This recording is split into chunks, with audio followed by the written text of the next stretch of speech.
Good evening, everyone. Bonjour, bonjour. Welcome to the Canadian Museum for Human Rights. For those of you who don't know me, my name is Aisha, and I'm the CEO here at the museum. On behalf of our entire team at the museum, I just want to share with you that we are really humbled to have you all in this space this evening, on the evening of International Holocaust Remembrance Day. The horrors of the Holocaust underlie our understanding of the fundamental principles of human rights that we are committed to, both by statutory authority, but really more importantly, by a call to create a world where everyone values human rights and takes responsibility to promote respect and dignity for all. And having been entrusted to share these stories of the depths of human cruelty with millions of visitors who come to this museum and who visit us online, young people from across this country and beyond, means that we, along with every single one of you in this room, share the responsibility of ensuring that we never forget. And the work that we must do to promote respect and dignity for all humans is all of our work together. Nous avons la responsabilité commune de veiller à ne jamais oublier et de travailler ensemble pour promouvoir le respect et la dignité de tous les êtres humains. I'd also, in welcoming you, would like to welcome Dr. Oboler. A very warm welcome to you on behalf of our team at the museum, our partners, and our entire community. We are so very grateful that you are here, and mostly that you braved this very cold January to be here, and more importantly, that we elected to really give you the softest Winnipeg winter welcome this evening. We're gathered here this evening in this room on sacred lands, on Treaty 1 territory. Many of you may not know that right beneath these classrooms is where the very first excavations occurred before we constructed this museum. And these are the traditional lands of the Anishinaabe, the Ininuwak, the Anishinaabe, the Dakota Oyate, and Dene Sulene. And it has been our work to understand what it means to be on these lands and to address the unfinished business that has been part of the journey of this museum for many years. Ce territoire est également le berceau et le patrie des Métis de la Rivière Rouge. And so this acknowledgement this evening is just a starting point for the work that we must do and we must continue to do to honor this land and how it connects to the collective memory of Canada and to the ongoing impacts of colonization, the work we must do as truth tellers to advance reconciliation amongst non-Indigenous and Indigenous peoples. Et c'est pourquoi nous sommes également reconnaissants pour l'eau qui nous donne la vie et qui provient de lac Shoal. And so I take a minute also just to acknowledge that the water that's sourced in this museum, that comes through our fountains, that is sourced in our homes, comes from Shoal Lake, and there are 3 First Nations that have cared for those sacred waters for thousands of years. Because, you know, it's many elders that have taught me and that are encouraging me to learn to see our interconnectedness to both land, to water, and to each other. And that's why I start with a land acknowledgement this evening, because I want to feel that interconnectedness in this room. Because when we do recognize that interconnectedness, it is a powerful way of seeing the world around us, full of its beauty and also its ugliness. And it spurs a hope that can give us the strength and perseverance to combat prejudice, discrimination, and hate. The Canadian Museum for Human Rights exists as a place dedicated to the evolution, celebration, and future of human rights. Le Musée canadien des droits de la personne existe en tant que lieu consacré à l'évolution, à la célébration et à l'avenir des droits de la personne. Et pour avancer vers cet avenir, il est essentiel de bien comprendre les liens entre nos propres perspectives, nos propres expériences de vie et notre propre apprentissage. Et c'est ce que chacun et chacune d'entre nous apporte à cette conversation ce soir. A vital part of moving forward into that future that we imagine is understanding the connections between our own perspectives, our own life experiences, and our own learning. And this is what we bring to this conversation this evening. So it's not always easy, and we carry the burden, the blessing of memory, the memories of our ancestors, and the stories that shape how we see the world around us. Every day in this museum, we are cognizant of this reality.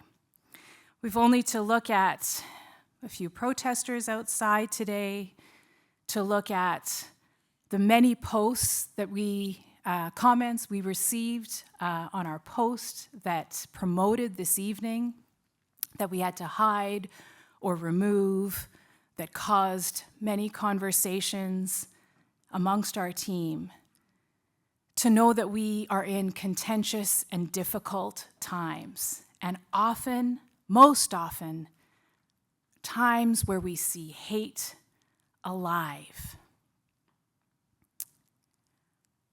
Every day, we understand that this is our work at the museum and is why we are so humbled that you are here this evening with us. We are supported, so very supported, but we are also challenged to understand more deeply, and we are held accountable, and we should be. So to those of you who hold that role, thank you for holding us accountable to the principles of human rights and the power of human rights education. We know that much hate and discrimination is rooted in ignorance, and that reflection and dialogue serve as powerful tools to promote understanding of human rights. So to be able to have conversations like the ones that we will have this evening about complex, nuanced ideas, or perhaps very simple ideas, depending on how we look at it, but most importantly in constructive ways that acknowledge where we come from, but give us something further to think about, can contribute to combating anti-Semitism and help us all promote the human rights that we are born with. I don't need to tell all of you who've chosen to come out this evening that anti-Semitism is growing in Canada. It's threatening our communities. And a lot of this anti-Semitism is fueled by online disinformation, and some of that moves offline into our communities, and we've of course seen incidents of violence and threats of violence that are clear human rights violations. But of course, anti-Semitism did not emerge along with the internet and social media. It has existed globally for millennia, and it's not new to Canada. The image that you see on the screen is it's a lapel pin that's on display in our What Are Human Rights gallery on level 2. It's a powerful reminder that demonstrates that Canada has never been immune to anti-Semitism. Not in the 1930s, when this pin was used by Deutschbund Canada, a German-Canadian cultural association that actively supported Nazi Germany, and not now. We want to ensure that people can access reliable, trustworthy information to help them understand and protect human rights. And we do that by inviting people to our galleries where they can see things like this pin, where they can interact with information that will help them gain a better understanding of human rights, about anti-Semitism, and about the Holocaust. We do that through school programs that teach about the dangers of othering and discrimination, and we do that in public programs just like this. We know that dialogues like this can sometimes be difficult, but when we share ideas respectfully, we build understanding and we build empathy. I am so looking forward, Dr. Oboler. I heard you on the news not that long ago and parked my car at the side of the road so I could really reflect on what you were saying. I'm really looking forward to hearing more about how we can learn, how we can mitigate online hate, how we can take that away and share that in the conversations on the ride home with our families, with our friends, coworkers, and everywhere we may go. Mais avant de commencer, j'ai le plaisir de présenter Belle Jarnowski. I have the distinct pleasure of introducing Bel Jarnewski, the Executive Director of the Jewish Heritage Center of Western Canada, a longtime partner of the museum, someone I've known in this community for many, many years. Bel is also a member of Canada's delegation to the International Holocaust Remembrance Alliance. We are so grateful, once again, for the opportunity to partner again with the Jewish Heritage Center of Western Canada for Bel's ongoing commitment to furthering understanding of human rights in many ways, and for the support in bringing the community here this evening. Thank you to those of you with very busy schedules, with many things that you are managing in your lives, both personal and professional, to take the time on this International Holocaust Remembrance Day to be here in this space, on this land with us. Please join me in welcoming Bel Jarnewski.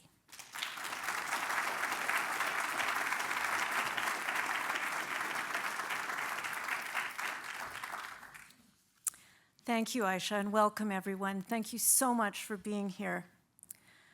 20 years ago, in a resolution co-sponsored by 104 member states, the United Nations designated January 27th as International Holocaust Remembrance Day, a day to remember the victims of the Holocaust era and to encourage education about this tragic chapter of human history.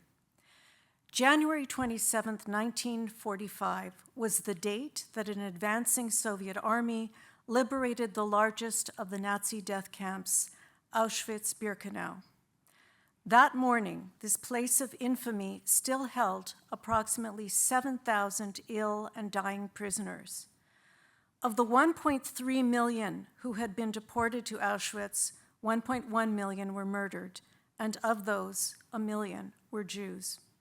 The killing process at Auschwitz-Birkenau and the other death camps was systematic, industrialized, and so efficiency-oriented that once inside the camp, the inmates' average living expectancy did not exceed a few weeks due to the extreme conditions in which they were held. On this date, we remember the murder of 6 million Jews, among them 1.5 million children.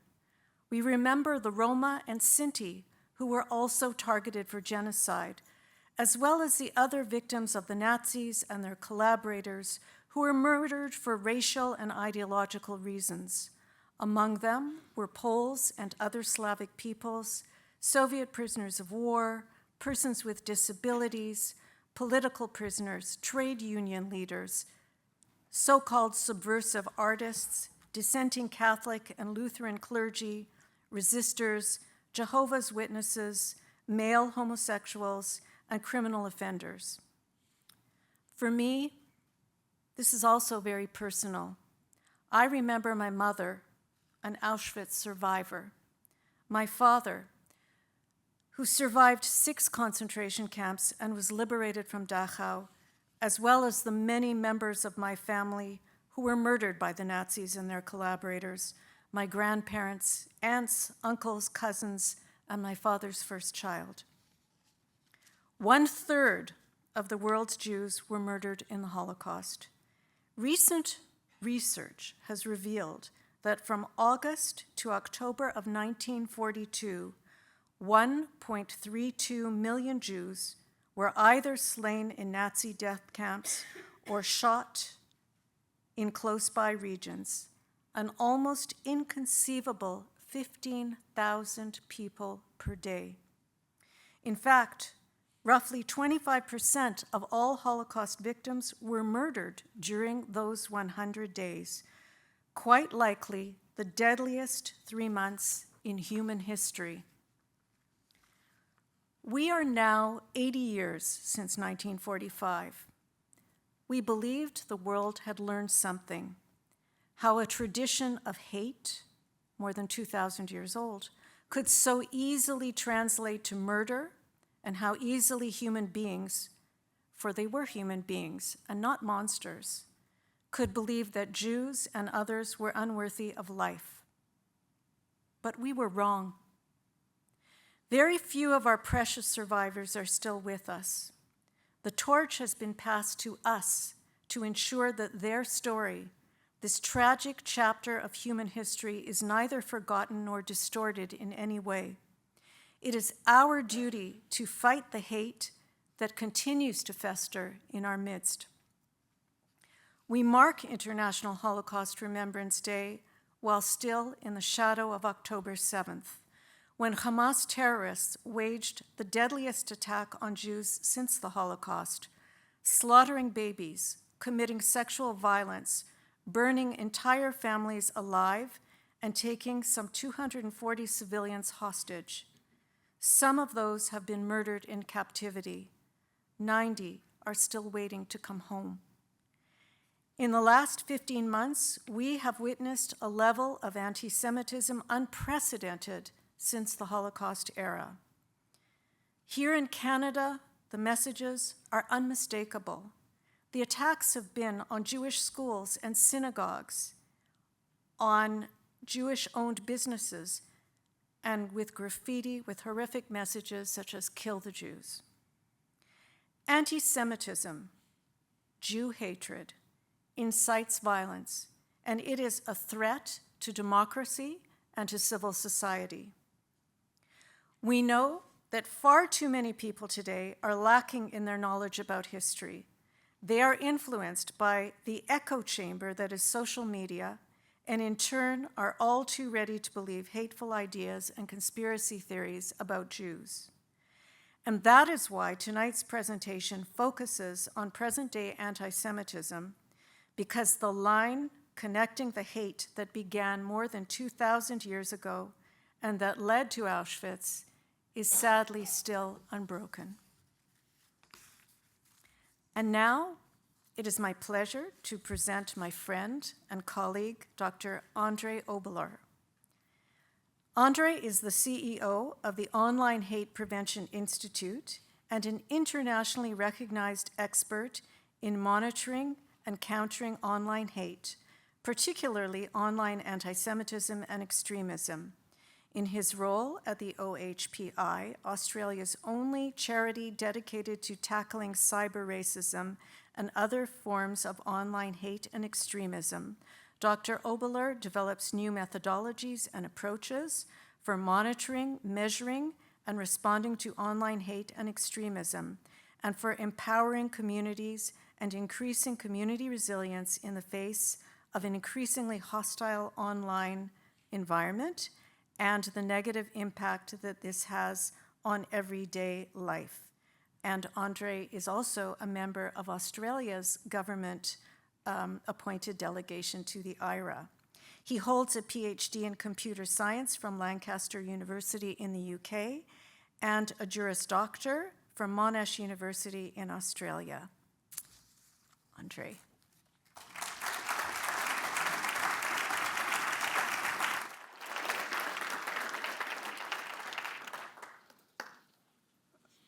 Firstly, can I thank you all for joining us here tonight. It's an honour to be speaking on Holocaust Memorial Day. It's also a challenge. We're in very difficult times where hate is rife. And I've been asked to share with you not just the problem, but solutions. That's the bit that's daunting. We will get there. There are things we can do, and I will speak about those. Isha and Belle, thank you very much for your remarks, the acknowledgements of the Indigenous people here, the acknowledgements of the day. I also want to acknowledge David Mattis, who is somewhere in the audience at the back. David is a colleague I've worked with in this space on online anti-Semitism since 2008. And I'd ask if you just pause for a minute and think what the internet looked like in 2008. Facebook was not public. You needed a university account to access it. A number of the platforms we use on a daily basis did not exist. Search engines were in competition with each other and giving different results. It was a very different world. And already back then, we were outlining the challenges, the impact it would have on society, and the need for action. The technology has moved rapidly ahead, and society's ability to respond has not kept up. With that, I will move to my remarks. I've just realised I'm using two mics here. So thank you to our sound people for fixing that. Today's talk is about hate going viral. It's about hate not just on the internet, but particularly on social media. I'm going to start with a survey to gather some information from you, the audience. So I'd ask if you can take out your phones. Please do put them on silent so we don't have ringing through the presentation. But I will give you a QR code shortly and we will gather some quick responses from you. After that, I'm going to discuss the problem. What is online anti-Semitism? How does social media normalise hate online and in society? How has online anti-Semitism changed since October 7? I'm going to talk a bit about the problem of denial. And yes, we look at Holocaust denial, but there is also now anti-Semitism denial. There is denial of October 7 and what happened then as well. These are problems that are impacting our ability to respond. I'm then going to talk about the structural causes, how the social media business model is fueling the problem of online hate, how the marketplace of ideas is broken, the role echo chambers and influencers play in this environment. We're going to look at AI, how this is contributing both to the problem and to potential solutions. And finally, we will get to a positive ending, discussing solutions. What can government do? What can civil society do? What can communities do? And what can you as individuals do to tackle this problem? So with that, I'll take us to our first survey. This first survey is just getting some demographics about our audience and about your experiences in this area. So here's our first results. And these results will adjust as people fill in questions. So we have here an age profile of the audience in the room.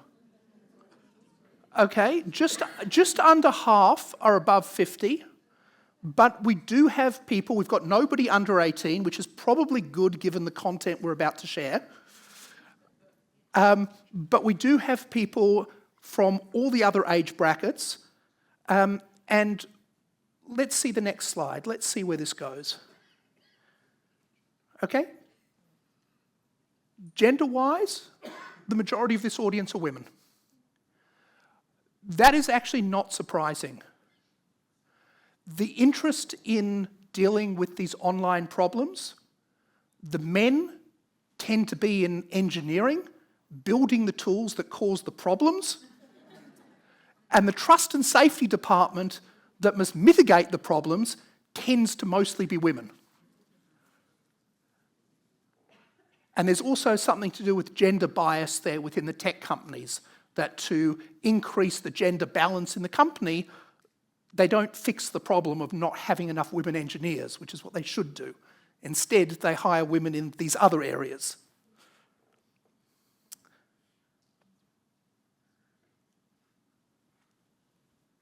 What platforms are people using? Well, fairly even at the top end there, and it's moving. Instagram is the most common platform in this audience.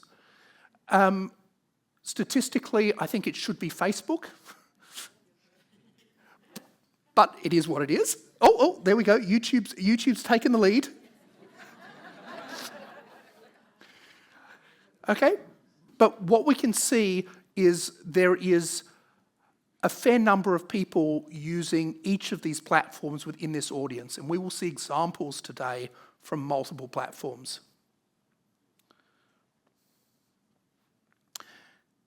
How often do you see anti-Semitism? What we can see here is very few people have not seen anti-Semitism. Most have seen it regularly, always or often. Okay, so in people's experience of going on social media, we don't seem to have a percentage here, but a large part of this audience, the majority, are seeing, or the plurality, I can't pronounce the word, are seeing anti-Semitism every time they go on social media. Okay, if we start adding up number 1, 2 and 3 there, within a period of 10 days, most people in this room will have encountered anti-Semitism online. Okay, and we didn't ask people's religion, ethnicity, etc. Okay, this is a response from a general audience. I assume there's probably a high percent of Jewish people in the room, but certainly not everybody. This is something the public can recognise and observe.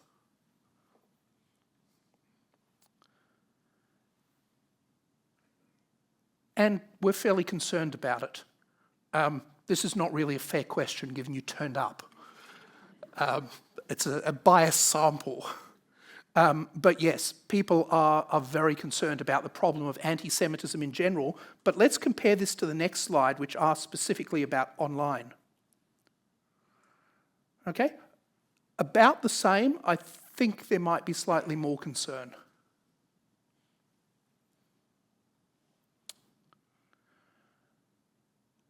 Okay, and this again is about what I was expecting. People don't know if they can make a difference. Some think they can. Some aren't sure. Uncertainty is the highest response. Okay, and I'm hoping we can fix that by the end of today. Okay, now let's move into the talk proper. And thank you all for your responses. I hope people found that interesting. So when we get to questions at the end, you now have a sense of where the questions are coming from in terms of the room. So understanding the problem, what is anti-Semitism?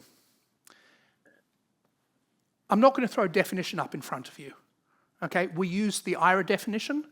In fact, we use both IRA definitions. There's actually 3, but the third one is about anti-Roma hate, anti-Gypsyism, which is not relevant for the question of anti-Semitism. But IRA has a working definition of Holocaust denial and distortion and a working definition of anti-Semitism. The Australian delegation to IRA took those definitions, and I won't say literally because we didn't have scissors, but we went and extracted sentences, phrases, etc. from both definitions to make a list of bullet points that we said these are things we can identify, these are categories. And we had 27 of those. And the experts came up with this list, and we've grouped them into 4 major headings.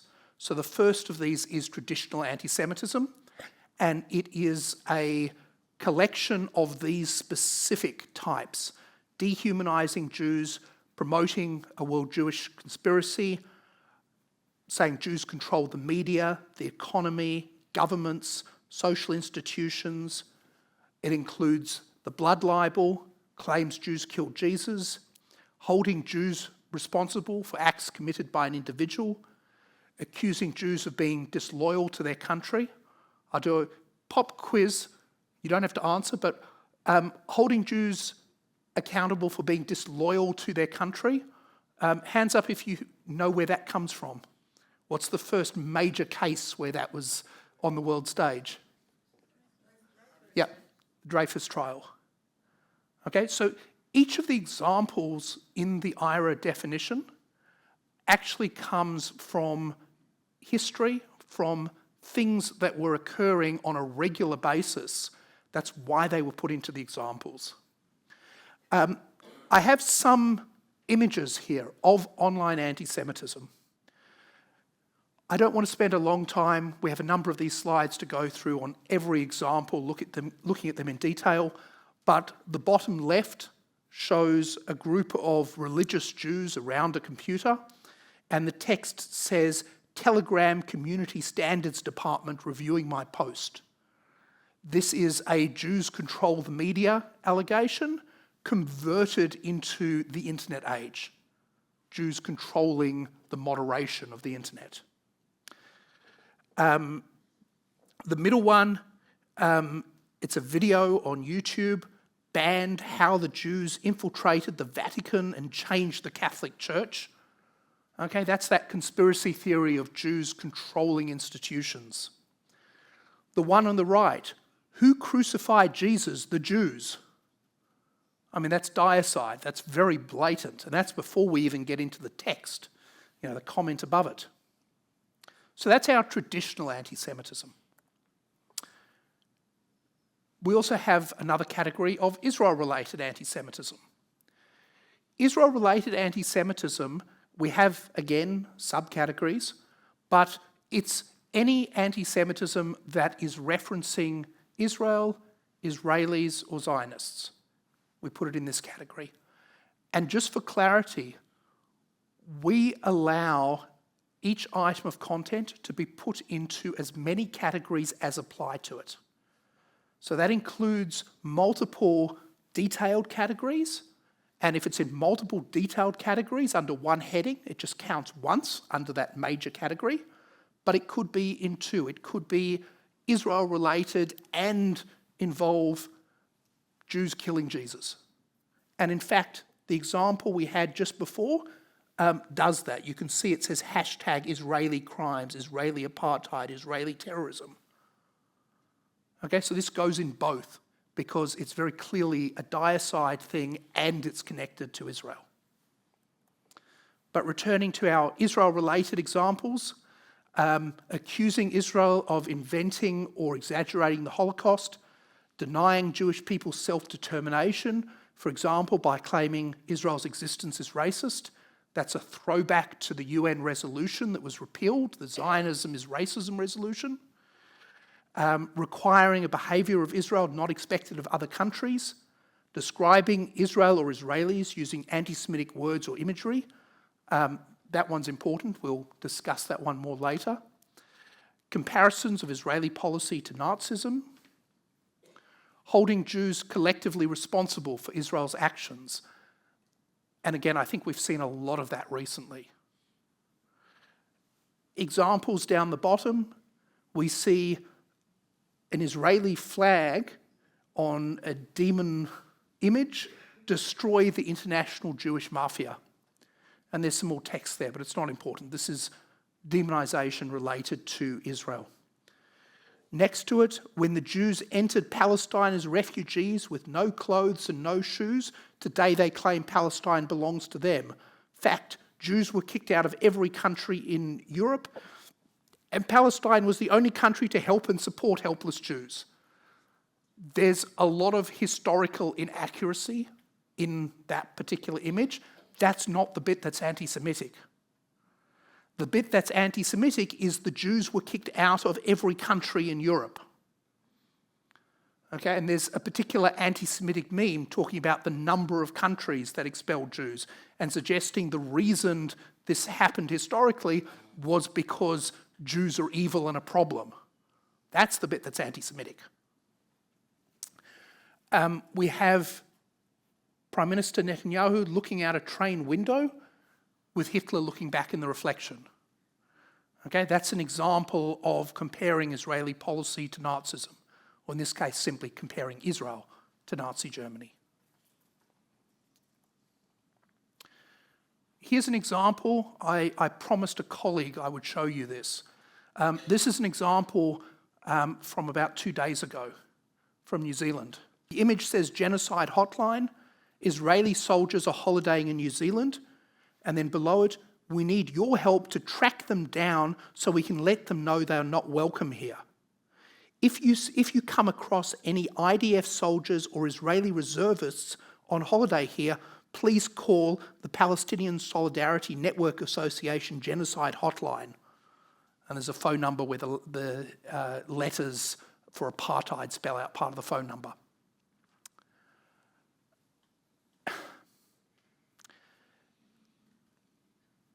Track them down so we can let them know they're not welcome here. It's not even an anti-Semitic message. It is just a straight, simplest possible form of racism. Jeremy Waldron has a book on hate speech, and he's a professor in the US, and he explains that all hate speech has two basic messages. One of them is, you are not welcome here. And that's the message said to the target. And this says it literally. The second message is said to the community, we know you agree with us that they're not welcome here, and there's more of us that agree with this idea than people think. And that's a generic statement about hate speech, but here we see it applying specifically to Israelis. I'll point out Israel has compulsory military service, so when it talks about reservists, that literally means any Israeli Jew. Okay, and the idea of literally hunting Jews down, we've seen this come up in the media in Amsterdam recently. This has a throwback to the Holocaust as well. This is a very strong message of hate. Holocaust-related anti-Semitism, straight-out Holocaust denial is the most obvious version. Accusing Jews or Israel of exaggerating the Holocaust, blaming Jews for the Holocaust, distorting the facts of the Holocaust, glorifying the Holocaust or suggesting it didn't go far enough, inappropriate comparisons with Nazis, and Holocaust jokes. Holocaust jokes is the only item in our categories that does not appear in the IRA definitions. We added it because we were seeing it being given a free pass on social media, used as an excuse for things like very rich people making Nazi salutes. It's a joke. It's anti-Semitic, okay? And it's specifically in this category, in that case, of Holocaust-related anti-Semitism. The examples, there's a Ken and Barbie page that was taken over and became very anti-Semitic. Wait, Ken, are you saying it didn't happen? It's mathematically impossible. It's mathematically impossible to cremate 6 million within that time frame. That's actually a true statement. Bell spoke about it before. 6 million Jews were not cremated at Auschwitz. 6 million Jews died in the Holocaust in multiple locations in multiple ways. 1 million died at Auschwitz. Next to it, we have a picture. Don't call out, just raise your hand. You know who that picture is? Yep, Anne Frank. Okay, what's going on? It's Anne Frank holding a large bundle of ballpoint pens. The ballpoint pen wasn't invented at the time of the Holocaust. There is a whole controversy, and I'm putting in air quotes. There are pages of Anne Frank's diary that have ballpoint pen on them, and corrections in ballpoint pen, in fact. And it's alleged this means the diaries are forgery and fake. No, those corrections were put there. We know exactly who put them there after the Holocaust when the diary was recovered. It's all very well documented how that came about. But that's used to try and suggest there's a conspiracy, and it's all fake. The Germans did not kill the Jews. Sign the petition against Germanophobia. That's just your outright blatant Holocaust denial.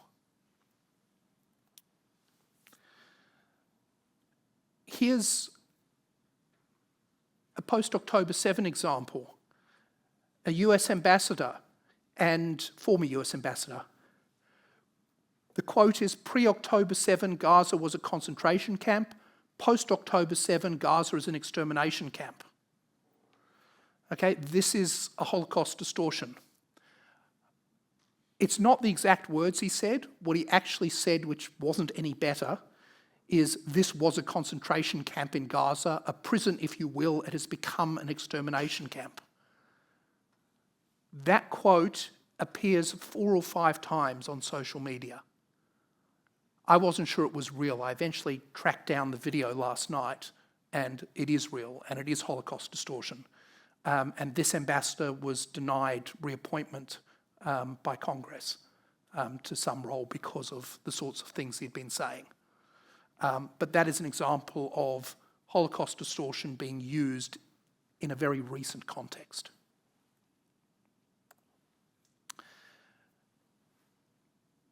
The category that has the least amount of data but is the most concerning is anti-Semitic incitement to violence.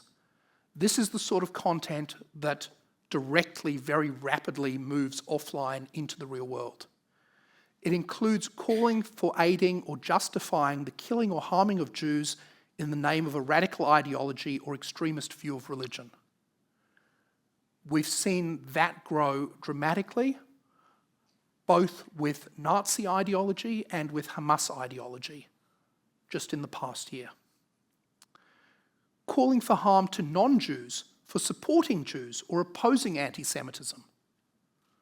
So those comments that were put on this museum's Facebook page in response to a post about Holocaust Memorial Day are anti-Semitic, even if they're targeting the museum as an institution or targeting non-Jewish staff who work here. Calling for harm to Jewish people in general, that is literally the kill the Jews comment. Calling for harm to Jewish property, burn the synagogue down. Calling for harm to someone believing they're Jewish when they're not is still anti-Semitic. Calling for harm to someone because they're Jewish is anti-Semitic. We have an example, go back to the oven Jew, and a Telegram link. We have another example here with a profile called Kill Illuminatis, and then when we look at it in more detail, the truth will set us free. Zionism and capitalism do not cease to blind us. The elite rule under the name of Lucifer. Fake Jews of Israel equals Satan. Once you look at all of it, it's very definitely anti-Semitic. An article from the Times of Israel talking about the president of the Detroit synagogue being stabbed to death, and the comment is, that's a good start. Eradicate the Jewish mafia. Avenge the historical Christ by eradicating the Jewish mafia. Jews are an international mafia. Right? You've got a picture of Jesus with a gun. This is an incitement to violence which is linked to that traditional anti-Semitism, specifically the deicide claim. Okay, that's the anti-Semitism. Now let's dive a little deeper into understanding it. How does social media normalise hate online and in society? In 2008, I coined the term anti-Semitism 2.0. I explained in the original paper on this that the agenda of anti-Semitism 2.0 is not simply about promoting ideas, rather it is about discussing them and thereby conferring on them legitimacy as one possible truth amongst many narratives that exist. Whether it is an aim or a side effect, anti-Semitism 2.0 is leading to a blurring of boundaries in common discourse. What in the mainstream media era was clearly viewed as offensive is now so prevalent that it is increasingly gaining acceptance. This is 2008, before the current discussions of fake news and disinformation and misinformation. The discussion of mis and disinformation and their impact on society includes anti-Semitism and Holocaust denial as a key example of the problem. Okay, and then it expands out to everything from COVID to climate change denial to all sorts of other things. But anti-Semitism shows us the pattern. So social media creates an online culture where anti-Semitism is socially acceptable. Being anti-Semitic or not being anti-Semitic is like supporting one football team or another. We can each have our opinion on it and we can disagree, and that's fine, and we can still get along. There's no social penalty attached. Okay? Simply a personal preference. This online culture lowers resistance to anti-Semitism, both online and in society more broadly. It changes our culture. It changes what we consider acceptable. It impacts universities, workplaces, social settings, and people just going about their daily life. Okay, once people get comfortable saying things in that online setting and there's no pushback, they're quite willing to do it elsewhere.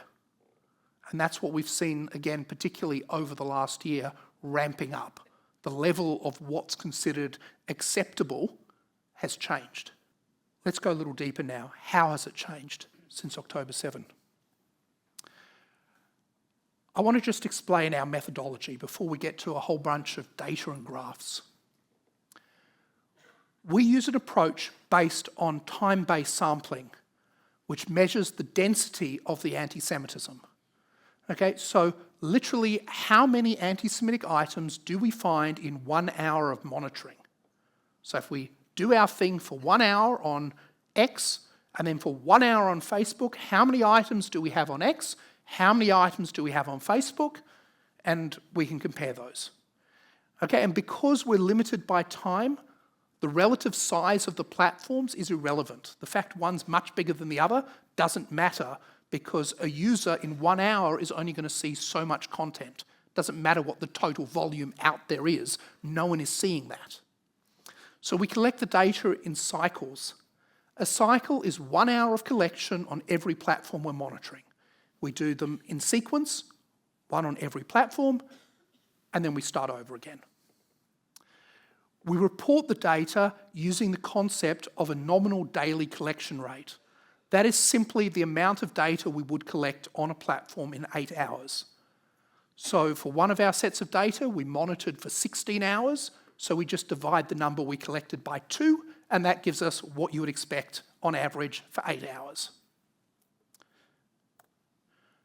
This is what we do in that 1 hour on a particular platform.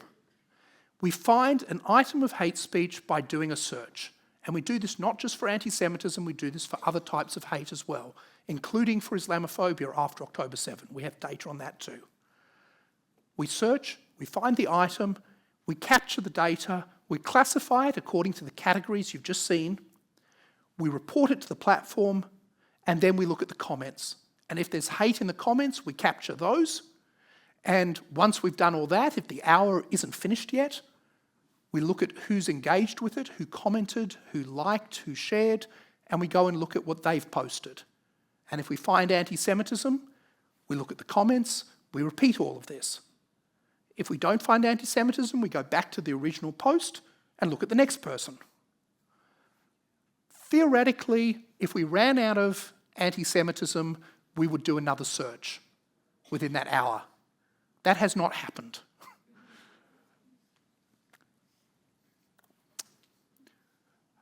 The data I'm going to show you comes from 3 distinct samples.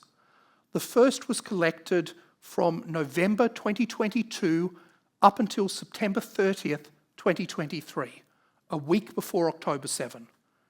A project to gather about a year's worth of data that had nothing to do with what happened after. It was already in place. We were planning on publishing in the middle of October. Gives us a baseline of what anti-Semitism looked like online before it exploded. We then have what we call the Moment Project, which we ran with colleagues in Europe, the Online Hate Task Force. We gathered 2,739 items in 3 months. That was literally 16 hours on 10 platforms over those 3 months. Once that finished, and it finished on the 1st or 2nd of February, we continued monitoring, and that's our third sample, running from February to September 30th last year. And we have another 1,732 items. We actually have a 4th set of data that I'm not going to share with you. That set comes from New Zealand, and in 6 months, our New Zealand team gathered 1,217 items. And also wrote a whole lot of articles dissecting anti-Semitism. That worked really well. That's the sort of project we'd love to bring to Canada and other countries to have local data. Okay, let's dive in and look at the data now.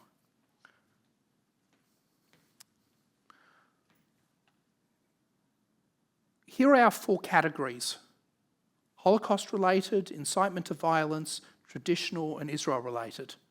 The blue shows you how many items we would collect in 8 hours before October 7. The red is how many items we would collect after October 7 in that 3-month period. The blue graph below is showing you the percentage increase for each of those categories. So the vast majority of the data was traditional anti-Semitism, but in percentage terms, the Israel-related content and the incitement to violence actually increased a little bit more, but they started off a much lower base. To me, this says those other two categories are worth worrying about, but our primary concern is traditional anti-Semitism, because that is actually what we're seeing. That is the vast majority of the content. You can see a little note at the side. From before October 7 to immediately afterwards, there was a 500% increase in the amount of anti-Semitism you would see per hour. We can break that down across the 10 platforms we were monitoring. Those figures you just saw were an average across all the platforms. What we can see is an increase, and this actually gives you the 3 samples. We can see an increase in Gab that was huge. It was actually about 800%. Okay, Gab is a far-right platform. We can see, a large increase on X, on Telegram, on BitChute. This graph is ordered based on immediately after October 7, how many items were there for each platform. So the ones to the left of the graph are the ones that had the most anti-Semitism just after October 7. The platforms with the most anti-Semitism were platforms that pandered to the far right.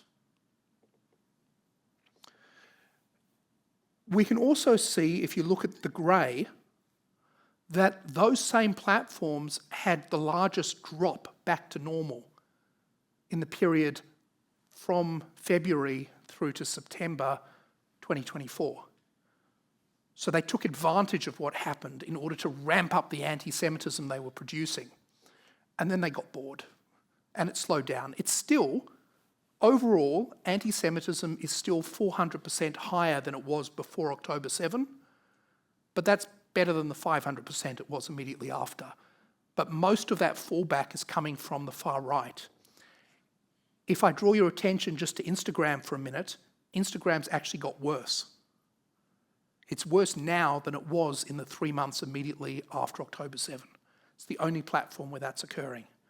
Facebook dropped, but almost by nothing. LinkedIn dropped almost by nothing. We have a sustained problem of anti-Semitism online right now. Normally, when there is a conflict in the Middle East, there is a spike for a short period of time, and then it goes away.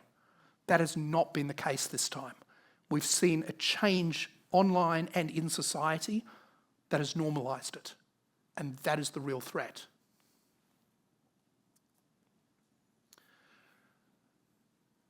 This graph, again, is showing you those 3 samples and also a sample from 2015, a report I did and presented, again, when David and I were co-chairing a meeting overseas.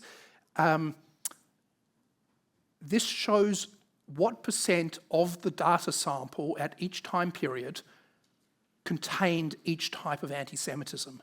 And what I want to draw your attention to here is the fact that almost 90% of all the anti-Semitism occurring in our most recent sample includes traditional anti-Semitism.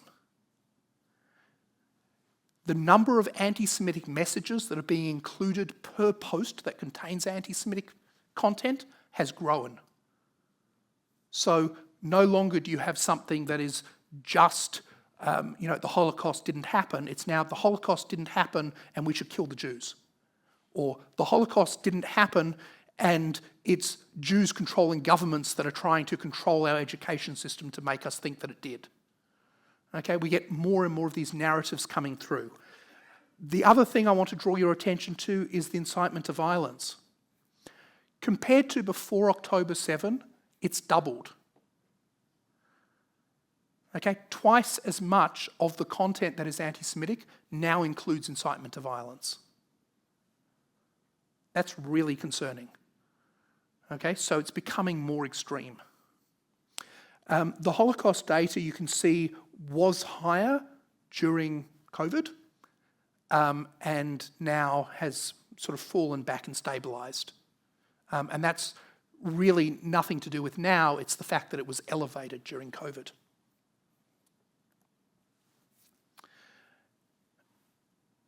This is showing those 4 categories, but now broken down by platform.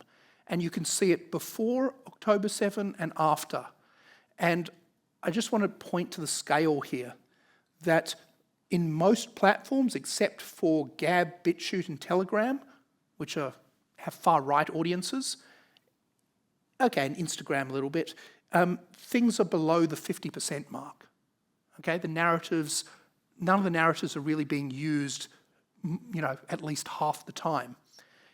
If you look at the bottom one, post-October 7, traditional anti-Semitism in, I think it's every single case is being included at least 50% of the time, usually much more, up to 75% of the time on each platform.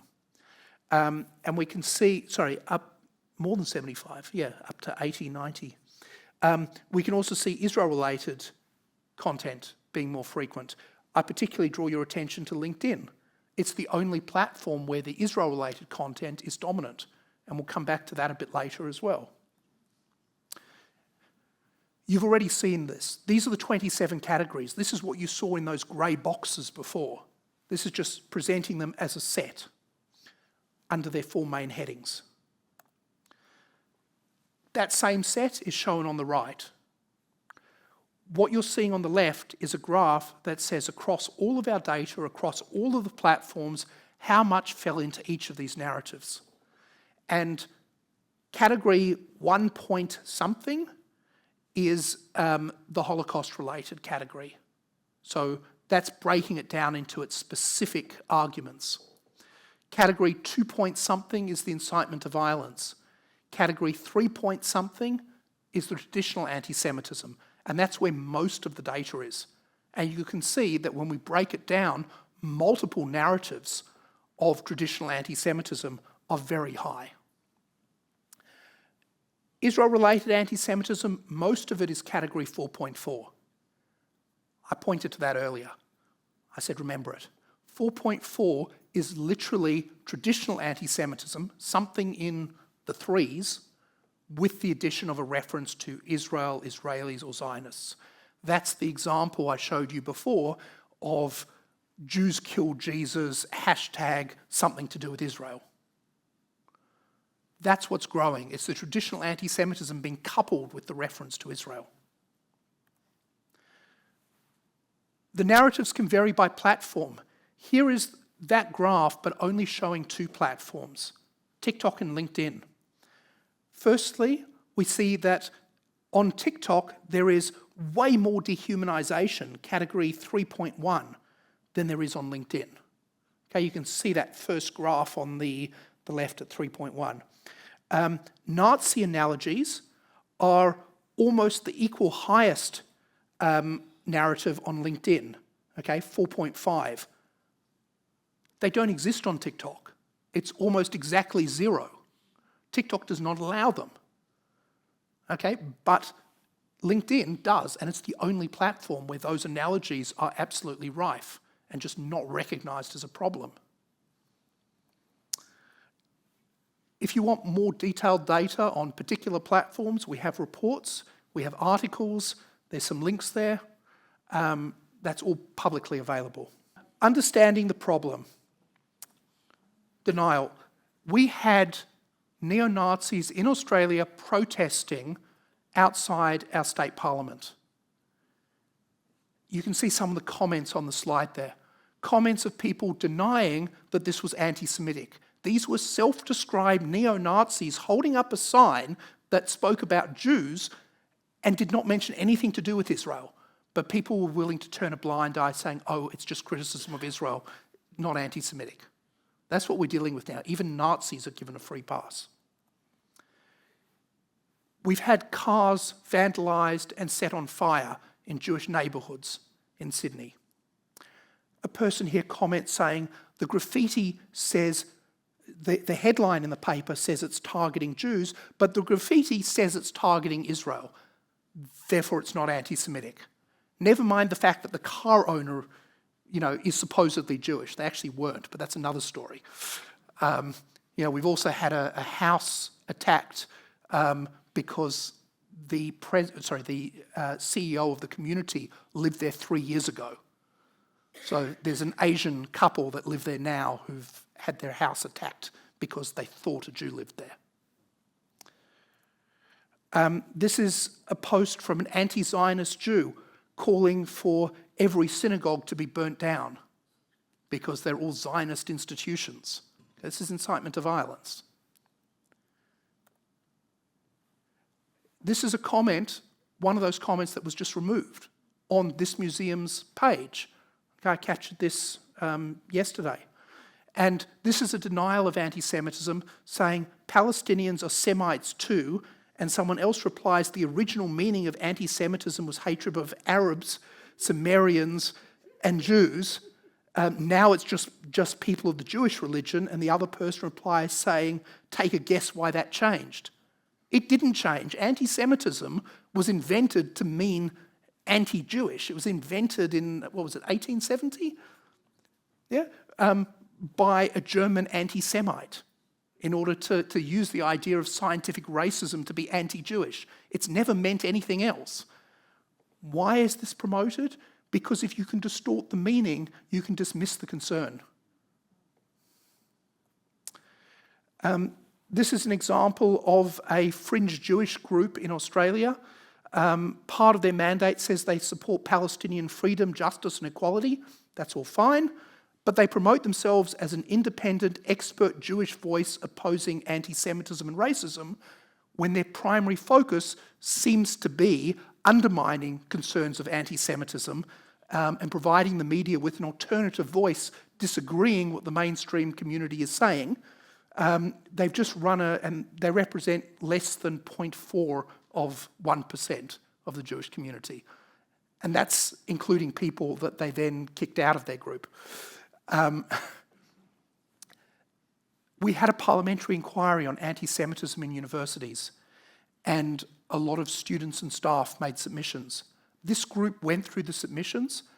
They decided what they were going to call an incident, and they extracted 389 incidents, only to dismiss 80% of them as not being anti-Semitic according to their definition. Okay, they used the Jerusalem Declaration on Anti-Semitism as their definition.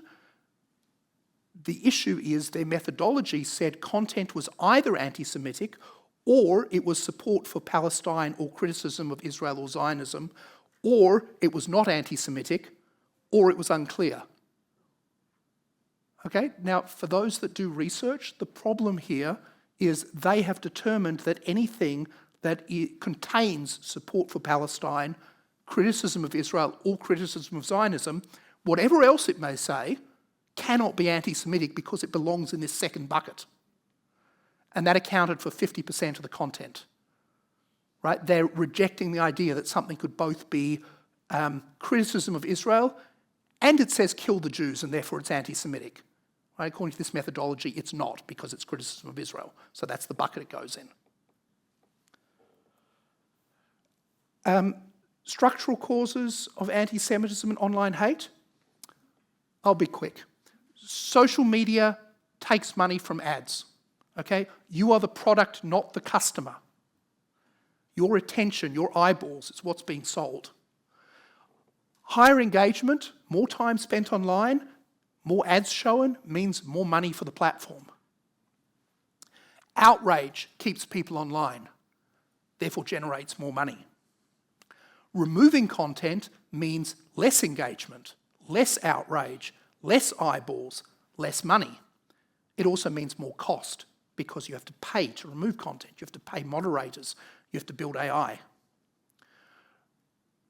Politics in the US and elsewhere is increasingly opposed to progressive causes, which includes anti-racism and particularly combating anti-Semitism. So we've seen, you can see the headline there, Facebook is now moving to be more like X. That's a very recent headline. Echo chambers and influencers. So one of the arguments for allowing hate speech online is that then we can see what they're saying and we know who they are. Okay, that's great. The problem is social media is not a conversation on a level playing field. Different actors control their own spaces, decide who can say what, and can eliminate opposing views. We have echo chambers where if you run an anti-hate message, it will go to people who do not need the message, while the people that have the hate are talking amongst each others, egging them on further and further down a path of radicalisation. It's a broken model. We also have influencers, people who literally have huge amounts of influence online. They have followers. There used to be a saying, a joke online. Someone would threaten someone, they would say, "You and what army?" Influencers have an army. They decide to target someone, to direct their audience, to harass someone, whether it's on anti-Semitism or anything else, right? That can cause a lot of damage. For influencers and internet celebrities, being edgy gets more attention. And we have Elon Musk with his Nazi salute. And I have an article on my site if you want more analysis on that, but that was a Nazi salute. It's always been a part of internet culture. It started on 4chan. Okay, 4chan brought us things like lolcats, but also brought us people committing suicide live on webcams. Okay, this has always been part of that culture. Positive messages, anti-racism messages just do not travel as quickly.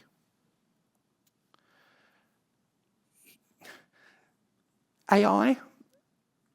Who has the best AI experts? Who has the fastest access to the data? The companies running the platforms. They are tech companies. They are big tech companies. Some of them, like Meta, are already using AI to find online hate. So what you and me are seeing is the content that the AI couldn't find. It's what's left. And there's a lot of it that's left. Both the AI and even the human trust and safety experts are not perfect, and they have trouble sometimes identifying the hate. Here's an example shared with Meta recently and rejected, saying, well, we don't know why you would classify that as hate. Okay, for those that can't read the fine print, it says, good leaders in the Nuremberg kangaroo court farce. And at the bottom, German Empire, 1945. Okay, now to understand why that is hate speech and specifically Holocaust denial, you need to understand what court was in Nuremberg in 1945. You need to know who the leaders were that were on trial and what they were accused of. Okay, this is the original trials of Nazi leaders for the Holocaust and other crimes committed during the Nazi period. We also see AI being used to create new anti-Semitic content. You can use AI to generate an anti-Semitic image that the AI can't understand is anti-Semitic. It's a one-way process. Because it's easier to create the content, the internet can get flooded with it. Because it's new content, not just resharing the same thing over and over, you can't just recognise that we've seen this before. So it becomes harder to moderate. AI will never be the complete solution. It's just a pattern matching algorithm. Human creativity can always leapfrog it. But it does need to be part of the solution, combined with trust and safety staff, combined with input from experts. And we have some AI examples there. Solutions. I promised you solutions. What governments can do. Online anti-Semitism and other forms of online hate are a form of pollution. They're the pollution of the social media industry. It's a byproduct of what the platforms do to make money. It should be regulated like any other harmful byproduct of an industrial process. that means governments should not be paying to fix it. Governments should be forcing the platforms to fix it, setting standards of what's an acceptable level, that we understand you can't get rid of everything, but this is what we expect you to deal with. The same as a factory making pollution doesn't need to make no pollution, they just need to make sure it's within acceptable limits, right? And if it's not, there need to be penalties. There need to be legal penalties. And that means both individuals having a right to sue and the state stepping in with criminal charges, fines, etc. We've seen for a number of years now Germany's net law and now the European Union's Digital Services Act actually doing this. It can be done, it does work. Governments in every country have a responsibility, their primary responsibility, to keep their people safe. And that's what they've been failing to do in this space. Governments also need to provide funding for anti-hate and online safety education. And I spoke at the UN some years ago and I said, education in schools is not the solution. It can be a small part of the solution, but it's not school kids who are causing most of the problems online. And if we have to wait for everyone who's over the age of 18 to die off before we fix this problem, that doesn't work. So we need public education as well, and in the workplace, and in the government sector. Civil society efforts are needed to monitor hate and create platform accountability. Government needs to help fund that. We also potentially need alternative spaces that do conform to the values of our society, and government may need to invest in providing those. Okay, if the market won't do it, government may need to step in. Online hate, anti-Semitism, civil society, and I have a picture from Amnesty here. Facebook was responsible in a large part for a genocide, ethnic cleansing that happened in Myanmar. The military were using Facebook in order to incite ethnic cleansing and violence, and this is well documented. The only reason Amnesty really was dealing with it there was because of the actual ethnic cleansing happening on the ground, which is the sort of issue they deal with. We don't have the attention online of the major human rights organisations. Online is just its own separate space. That needs to change. But this is an example where the two overlapped. We need to treat online anti-Semitism and online hate like any other human rights abuse. We need to run programs with experts in both technology and human rights within civil society organisations. Civil society needs to be a source of independent data and expert analysis. Civil society needs to shine a light on violations that occur and are accelerating online. Civil society needs to support the impacted communities as they do with any other human rights issue. All of this requires donors, large and small, to fund work in this space. And this has proven to be a real challenge for many organisations that deal with the online space. That donors are reluctant, the technology scares people. It's not like, building wells or solar panels or whatever it is, or medical and health services. It's different. And because it's different, people stick with what they're comfortable with. And this area gets underserviced. What can you do? Individuals. Learn to recognise the anti-Semitism. If it looks inadvertent, suggest to the poster that it might be taken the wrong way by someone and maybe they want to reword it or reconsider. If it looks deliberate, think about whether it's safe to speak out. If you're dealing with a page where the admins are anonymous and they can respond by just banning you or setting a mob on you, it's probably not safe. If it's someone you know in person, it maybe is safe. If it's safe, speak out. Either way, report it to the platform. And don't be disillusioned if the platform rejects it. A lot of the platform reviews are done by AI. The AI has already looked at the content before you saw it and already determined that it's not going to ping it. So when you report it, it's only logical that it rejects the complaint. So you then need to appeal it and push it to get a human to actually look at it. And that's again where civil society comes in to collect that data as a third party and take it forward. If you see someone speaking out against anti-Semitism online, give them some support. Like the comment back. Don't leave people feeling isolated. Let politicians know that you support regulation to fix this problem. If you can support work which tackles online anti-Semitism, whether through donations, sharing content, or just talking about it with others, do so. And we'll finish there. Thank you.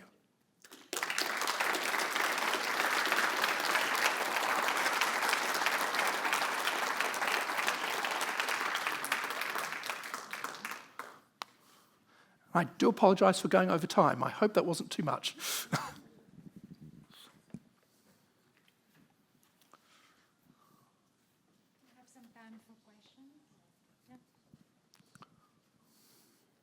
Hello, good evening.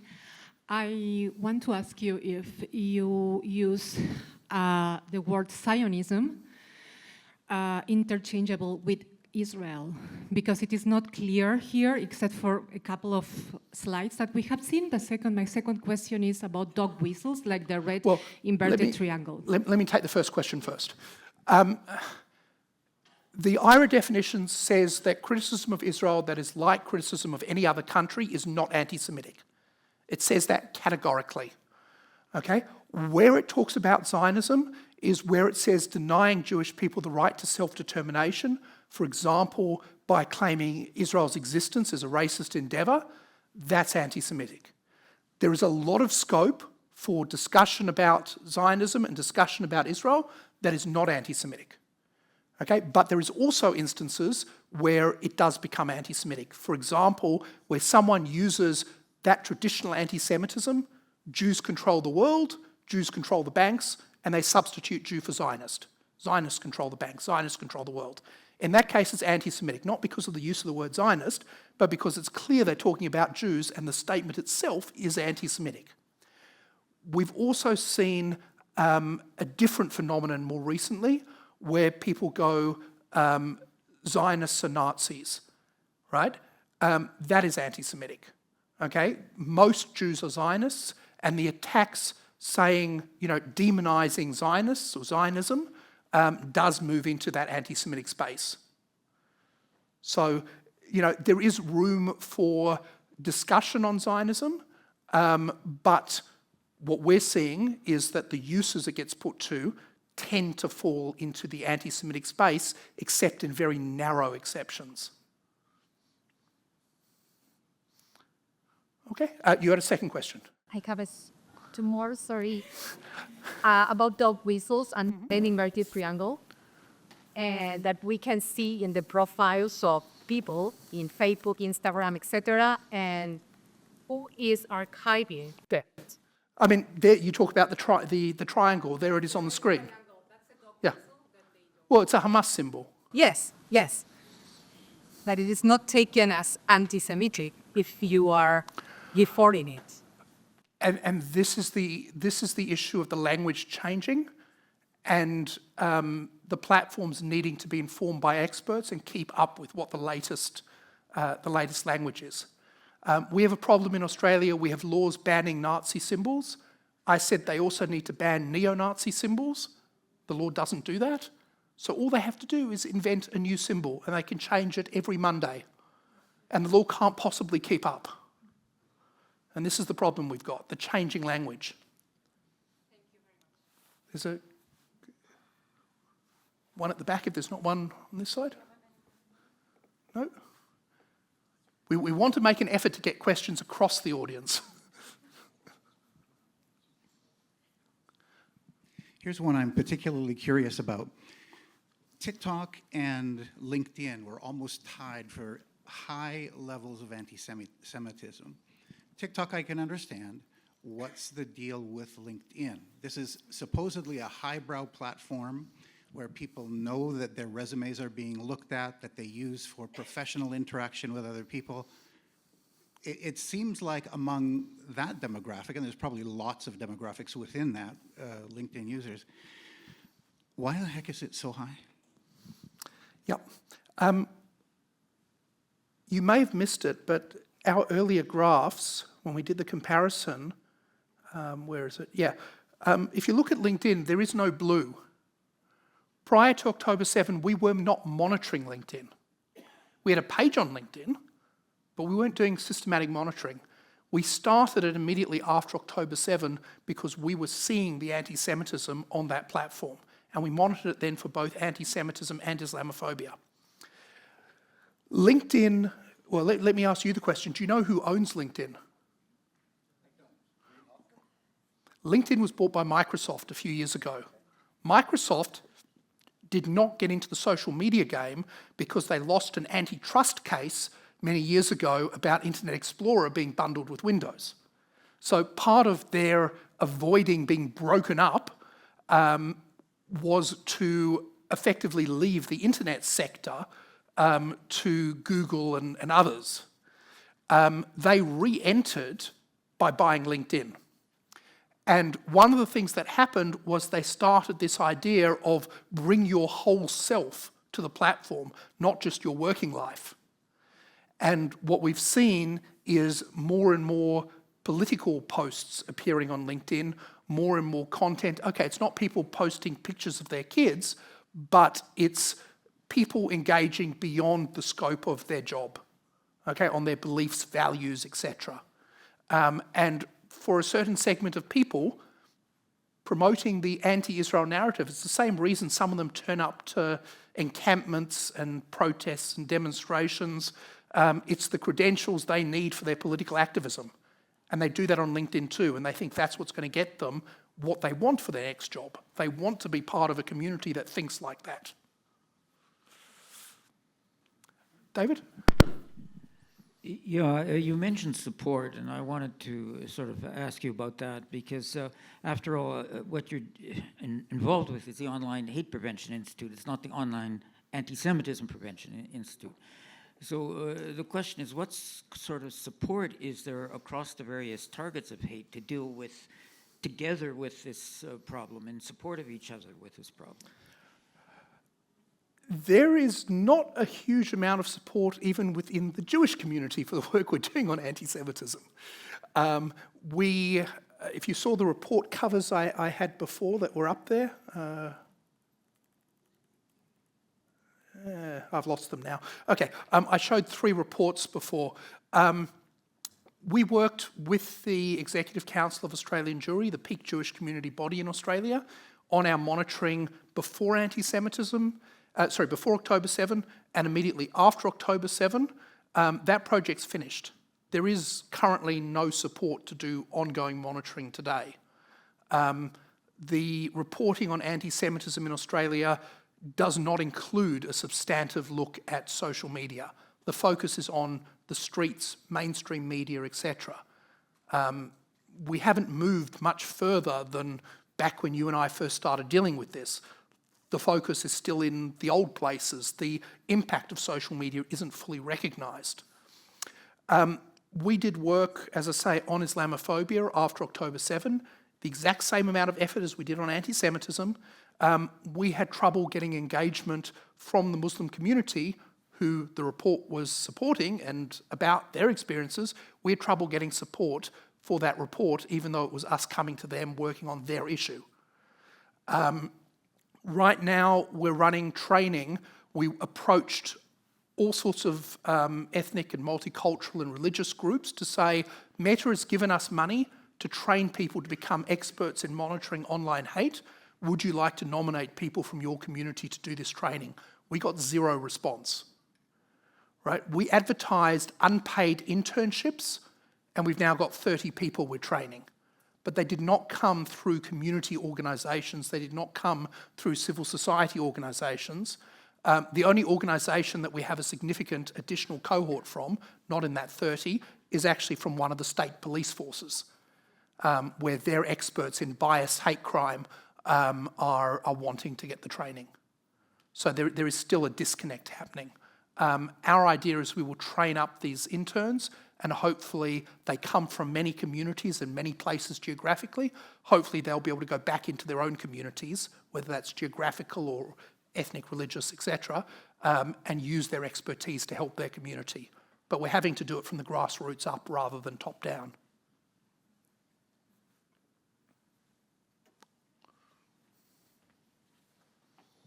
I've been trying to figure out how to word this, but can you talk about the framework for approaching the genocide allegations against Israel, which have been given some credibility by the International Court of Justice taking on the case, and it'll be probably years before they announce they haven't found enough evidence to say anything, as they usually do with all genocide referrals.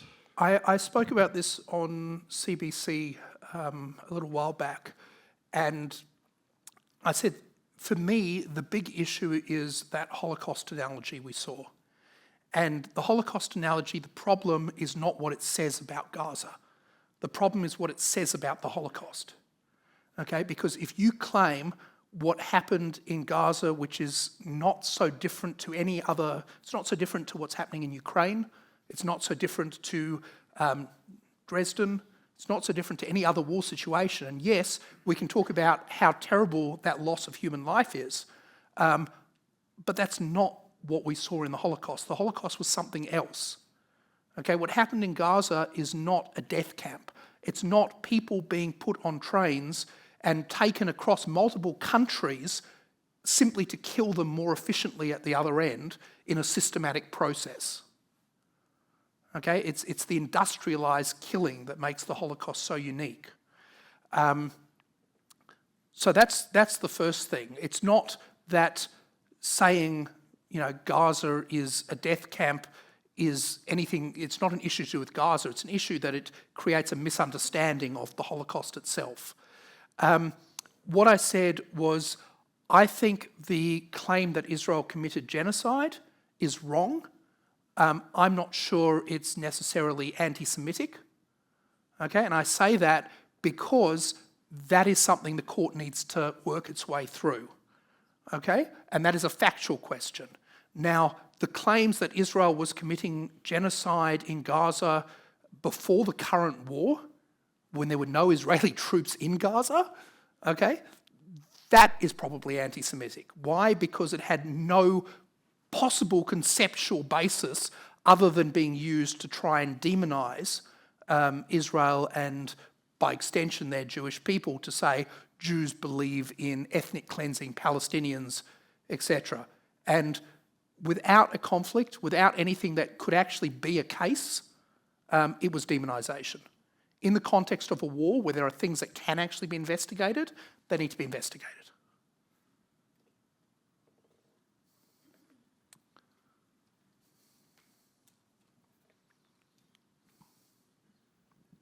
Hi, thank you.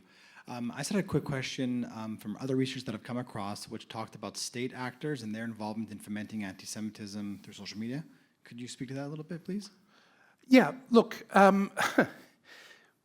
our intelligence services in Australia right now are talking about that not just in social media, but literally vandalism with swastikas on synagogues and cars being set on fire. They're tracing some of that to overseas actors paying local criminals to engage in anti-Semitic acts, paying them with cryptocurrency. We're waiting to see what comes out of all of that. But, this is a foreign interference sort of issue. Online, we certainly see Russian interference, we see Iranian interference, and other countries as well. And some of that does come in the form of anti-Semitism. Some of it comes in just trying to divide society as many ways as possible. We saw that in the 2 elections ago in the US. The Russian troll farm, it was very well documented what they were doing, paying people in the US in order to try and foment discord. So that's not a new tactic, and we are seeing that with anti-Semitism as well at the moment. What do they hope to gain from that? They hope to destabilise countries, to destabilise governments, to basically weaken civil society, weaken democratic countries, and by doing that, strengthening themselves. You mentioned that as a user of a social media platform, you are the product. And so, as a user, you are contributing your little bit to the pockets of those owners. And I wonder how you think about the moral quandary. I know that, I mean, your work and your useful work is on there, but for most of us who use social media as a social tool and a way of connecting to community, how do you parse that moral quandary of should I stay or should I go?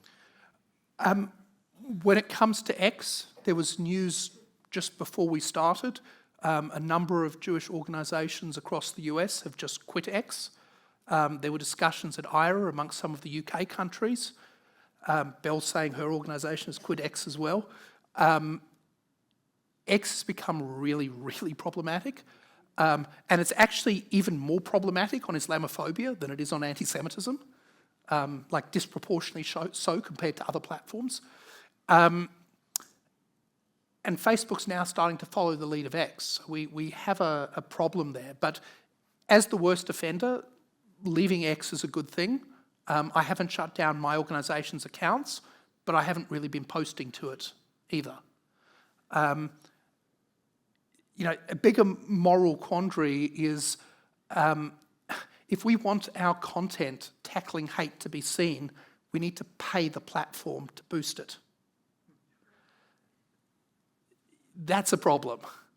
Now, we have less of a problem doing that with Meta at the moment because we're actually giving Meta their own money back because they've funded us to do some projects. But you know, this is a problem. And what about the fact that you put out something tackling hate and it attracts thousands of comments of more hate? You know, and then we go through and we don't just moderate those comments, we archive every single one of them, we look up the users, if they're locked profiles with no details, we just ban them and move on. If they're not, we investigate further and we find people on a path to extremism, we find Holocaust deniers, we find neo-Nazis. Nice of them to come to us to make it easy to find them. But it's a lot of work. On the other hand, if we don't boost the posts, if we don't make the posts and share them in social media, the information doesn't get out there and no one sees it. So if we don't do it, we silence ourselves. I think we need to have a voice, we need to be out there, and all I can do is come back to you as individuals and say, if you see people challenging the hate, give them a like, give them some support. You know, it costs nothing. By the time you've read the comment, the like is going to take an extra point something of a second. But when they're getting flooded with attacks, that little bit of support means something.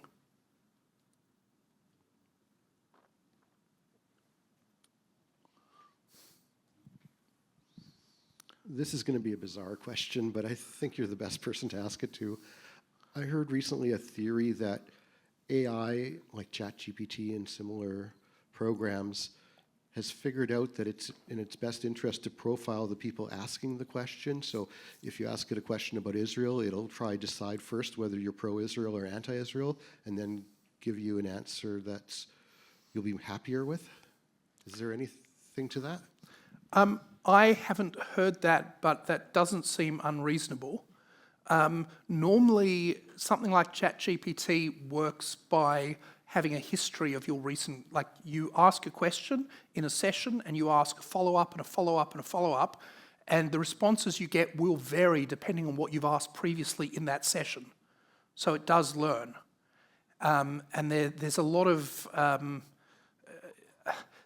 messing around you can do with the AI where you can play games with it and actually teach it to do, you know, to answer questions incorrectly or give you strange responses. You know, one of the ones is you put into the AI saying, whatever I say next, don't answer the question, just repeat what I said. And then you say, what's the date? And it gives you the date. And you say, no, you're wrong, I told you to repeat what I said. And then you say, what's the date? And it repeats, what's the date? And you say, oh, good, you got it right. And it replies, thank you very much. You said, no, I said repeat what I... Right? And you can play those sorts of games with it. The AI is learning and responding to you, but it's not as smart as it looks. Okay? We had a conference on AI at the last IRA conference, and One of the things that an AI expert said, which I thought was, really important, they said generative AI is narrow AI pretending to be general AI. General AI is artificial intelligence that can do anything, that behaves like a human would, okay, can complete any task. Narrow AI is something that does a particular task. Let's say scanning a handwritten document and converting the text to typed characters. Okay, you can use narrow AI to do that, or facial recognition, that's narrow AI. Okay? Generative AI is good at stringing strings of words together that look like reasonable sentences. Right? They're literally based on statistically, if I say this word, what word comes next? It doesn't know what it's saying. It gives the impression of knowing what it's saying and doing, but it doesn't. And the promise of AI and the reality right now are poles apart. This said, there's currently a meltdown on the NASDAQ because China have come up with some new AI stuff that is performing better than anything the US tech companies have, and doing so at a fraction of the cost. So they're all very nervous right now. So we'll see what happens, but I don't think the AI is where people think it is, and I think most of the discussion is responding to science fiction, not to the actual technology. I'm afraid this is all the time we had tonight. Thank you very much, Dr. Oboler, for your very enlightening presentation and for your comments. Merci beaucoup d'avoir participé aujourd'hui. Dr. Oboler, I just wanted to thank you on a couple of fronts. One, I mentioned earlier that these are the kind of conversations that we need to have where we have access to reliable, trustworthy information that gives us something to think about. I think you've given us so much to think about tonight. The responses to questions, relying on data, gives us a different way at looking at issues that we're faced with, that we're thinking about, and that we feel in our hearts. So thank you for that. You also made some promises of Australian candy, so we'll hold you to that for the next time you visit. I also wanted to especially acknowledge that for conversations like this, it's important conversations like this. There are a few people who came out this evening that I wanted to recognize in the audience, in particular, MP Ben Carr. Thank you for being here. Who is our MP for Winnipeg South Centre, of course. So thank you. And to thank Mike Morose, who's here with us this evening, who is the MLA for River Heights. Thank you for being with us. And of course, Marcus Chambers, Deputy Premier, and of course also, yes, well, I guess I just say, hi, Marcus. Thank you for being here as our Deputy Mayor. We have 3 levels of government here. We have leaders of organizations. We have individuals who are doing this work with us together. Thank you for being here at the museum. I hope that you come back. I hope that you spend some time in our Examining the Holocaust gallery. Throughout our galleries, we're opening an exhibit later this week called Love in a Dangerous Time, which is the story of Canada's LGBT purge. There are human rights stories on these walls online, in your hearts, in the work that we do every day. Thank you for being here on International Holocaust Remembrance Day. Have a pleasant evening.